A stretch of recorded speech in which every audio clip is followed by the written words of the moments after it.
Hello, children. We have started the chapter Plant Life, and last time we finished photosynthesis. Today, let us continue with conditions necessary for photosynthesis. Now, what do you mean by conditions? Conditions are certain requisitions, certain things that are required for photosynthesis to take place. And what are those conditions? Sunlight, chlorophyll, carbon dioxide, water, and temperature. Okay, so these are the 5 conditions that must be fulfilled for photosynthesis to take place. Let us go into each one at a time. Okay, now number 1, sunlight.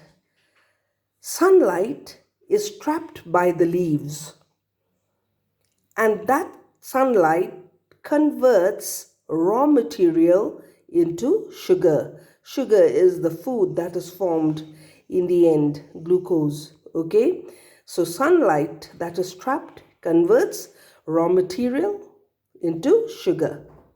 Now the second thing that is required is chlorophyll, the green pigment. What is chlorophyll? The green pigment, okay, which is present in the chloroplast, inside the chloroplast. That is also a condition required for photosynthesis. Now the third condition required is carbon dioxide. Carbon dioxide is taken from the atmosphere, and the carbon dioxide, it enters the leaves through small openings on the surface of the leaves. These openings are called stomata. Small openings are there on the surface of the leaves.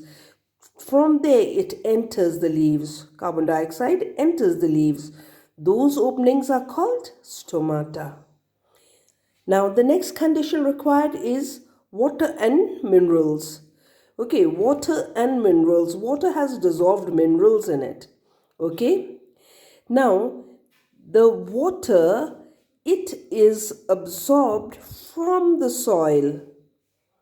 Water is absorbed from the soil by the roots of the plant. And from the roots, the water reaches a tissue. This is a tissue called the xylem tissue. Okay, this is called the xylem tissue.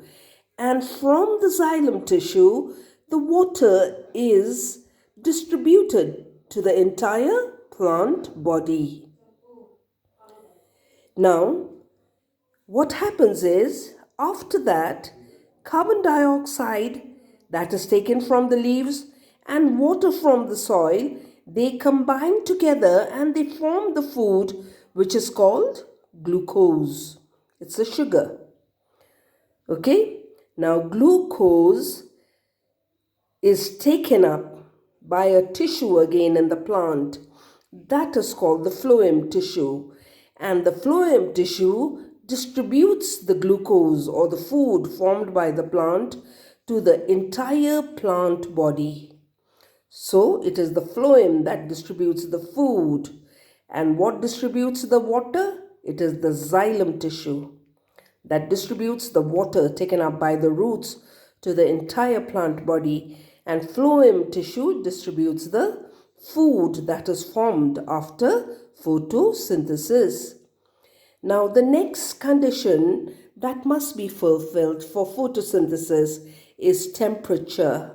Okay, now the temperature must be in the right amount. It mustn't be very high, it mustn't be very low.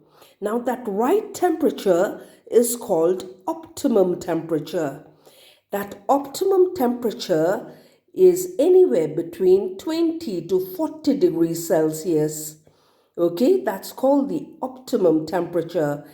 And then only photosynthesis will take place. So these are the conditions required for photosynthesis. So I stop here today. Thank you and be good.